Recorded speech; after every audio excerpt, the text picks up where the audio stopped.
Superhero films are dominating the box office. Let's take a look at the history of the genre by way of stop-motion paper animation.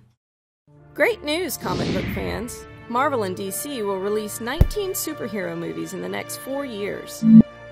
Some critics say that we're reaching a saturation point. As if. The modern superhero era began in 1978 when DC Comics and Warner Brothers released Superman. At the time, it was the most expensive movie ever made. Its success spawned 3 sequels and paved the way for Batman a decade later. But while DC was dominating the box office, Marvel struggled to make a dent. Marvel's first foray into film was the George Lucas-produced Howard the Duck, a lemon that cost $37 million but made back less than half that amount. A string of failures followed that contributed to Marvel filing for bankruptcy in 1996. The company sold the rights to many of their prized characters for 5% of the box office licensing fee. Things were looking grim, comic book fans, until Marvel licensed Blade to New Line Cinemas, which became a modest hit.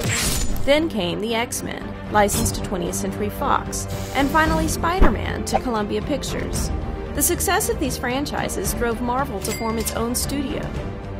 The Marvel Cinematic Universe is now the most financially successful franchise in movie history, surpassing James Bond, Harry Potter, and Star Wars. When Captain America: Civil War recently opened at #1 at the box office, it gave Marvel an unprecedented 13 #1 movies in a row.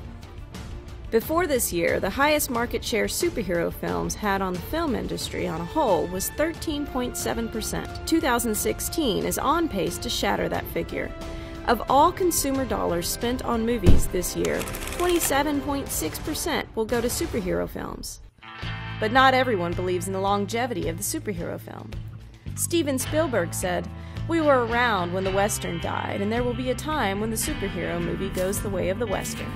There will come a day when the mythological stories are supplanted by some other genre that possibly some young filmmaker is just thinking about discovering for all of us."